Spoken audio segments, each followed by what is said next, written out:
right, I've been excited about this segment all day long.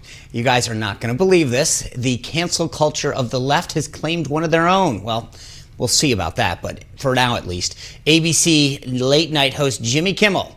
He constantly calls President Trump and others on the right racist, but now take a look at this. It's none other than Jimmy Kimmel in blackface as a basketball player, Karl Malone, back when Kimmel hosted a show called The Man Show. And in 2013, he was apparently caught doing a bunch of other stuff. Here's what Donald Trump Jr. had to say by Twitter. He said, "To be clear, I'm 100% against punishing comedians for jokes and even bad jokes from unfunny hack comedians like Jimmy Kimmel. But according to the left's own woke rules that Jimmy Kimmel wants to force others to live by, it's hard to see how ABC Network allows him to keep his show." Kimmel, by the way, not only does he have his show, he's also slated to be the host of this year's Emmy Awards. And he conveniently announced he's taking the summer off. Of course, he's saying that was planned all along. But will his job be waiting for him when he returns? Joining us is our company, the Director of Press Communications for the Trump 2020 campaign, Erin, Perrine, and Democratic strategist Jessica DeLoach. Ladies, welcome. Hey. Thank you. All right. So here's the thing. I think there's an issue, right, when someone does something wrong and it's wrong and they don't apologize. And then there's things when people have something in their past, they say that they've learned from it and whatever, and it gets brought up and they say, hey, I've evolved, I've matured, that was wrong. But it always seems to go in one direction, right? So Roseanne was canceled, Megyn Kelly was canceled, but Kimmel goes out there and does these routines over and over again. And he gets caught doing it. And by the way, this isn't something that just surfaced. It's known this for a long time, but just recently it became a hashtag on Twitter. So he puts out this statement and it's supposed to be like, okay, all's forgotten. I feel like it goes one way or another. I mean, he issued an apology today, says that there's nothing more than your respect. And I'm sorry that I offended the people for the makeup I wore, the words I spoke. I know that this won't be the last. And I guess the thing that I also find funny is at the beginning of it, he says, I've long been reluctant to address this as I knew doing so would be celebrated as a victory by those who equate apologies with weaknesses.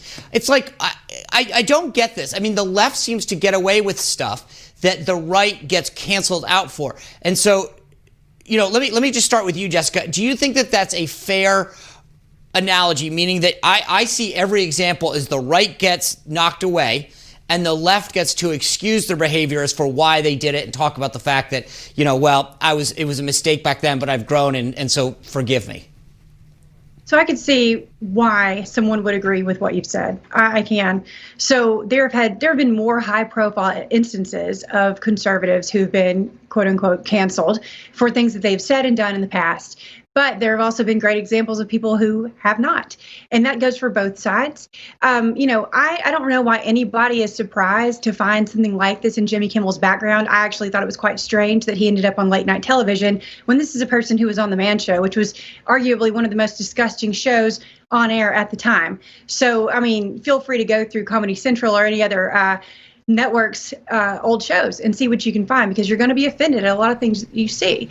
The left does do a really tremendous job at holding people accountable, but if they don't hold people on the left accountable as these things surface, then it's going to look like hypocrisy.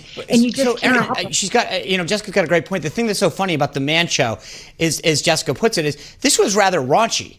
And yet I don't hear, up until this thing trended, and everybody's known that for a long time. It's been out there. And no one seemed to care about both his comments with respect to Karl Malone and the blackface there, but also the comments about women and the derogatory things that he did. It was sort of like, now that he's a huge Trump hater, it's okay, we'll forget the past. I mean, I think Jessica's right. Republicans do get more hits on this than Democrats do. And this is now the standard that Democrats have set. And so they have to live by it. This woke culture, this cancel culture is going after people. I mean, Tom Cotton puts out an op-ed in the New York Times. Cancel culture explodes and an editor resigns at the New York Times over an opinion page. But you don't see that outrage over when they put out an op-ed in the New York Times by the Taliban leader in February. You see Mike Gundy, a college football coach, wear an OAN shirt. Again, cancel culture explodes. And Mike Gundy over wearing a network television shirt, but nobody gets yelled at if they wear a CNN shirt. I mean, the standards are ridiculous, and it's something that needs to be faced and needs to be addressed by Democrats. You're going to set these standards. If you're going to make this the rule, then it has to go both ways, because if not, it is hypocrisy. Yeah, and I think that's just Erin, and you mentioned it as well, Jessica, that there can't be a double standard. If you set it, then you have to play it both on even sides. But I think anytime we see comedians, they're offensive. The man show, as you mentioned, is extremely offensive, especially to women. But I think something that's interesting, I would pull his statement up again really quick to say something at the end is, I won't be bullied into silence by those who feign outrage to advance their oppressive and genuinely racist agendas. I don't know who he's talking to, maybe Fox News. No, I think he's talking about Don Jr. He's talking about folks on the right that are criticizing him. Yeah, potentially. But I think the thing that's interesting is he's just expecting that anyone who thinks this is racist, although you think of someone like Megyn Kelly, you had Al Roker come out and say that her apology wasn't enough. So we only have 1 minute left, Jessica, but do you think the apology is enough? Well, I think that should be up to the people who've been offended by these actions or by these comments. You know, it is worth noting that Comedy Central has a regular roast where really disparaging jokes are made about people of all shapes, sizes, genders, you name it. Donald Trump participated in one of those roasts. Donald Trump has also set a standard for how people can talk about women. Republicans and Democrats need to do a better job at holding leaders within their parties accountable, and celebrities who lift up their brands for these statements that they've made. You're either going to be a hypocrite or you're going to do better. And it's painful to do better, but you have to do it. So I totally agree with you, Jess, on this, all of this, because you're right. But I just, and you know, I'm sorry, but as a conservative, I feel like the punishment always goes one way.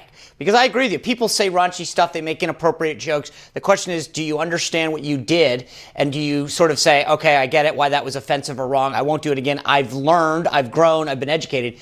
I get all that. People deserve second chances. I appreciate that in particular. But it seems as though the punishment only goes one way. And so I'm sure we're going to have a lot more to talk about this as we get closer to election. But I think the cancel culture that we've been seeing in the last month has started to go way too far. So let's figure out a time when we can keep this thing going, because there's so much more to break down. Thanks, ladies. All right. Thank you. Well, Sean and I are going to talk more about cancel culture when we return. Stay with us.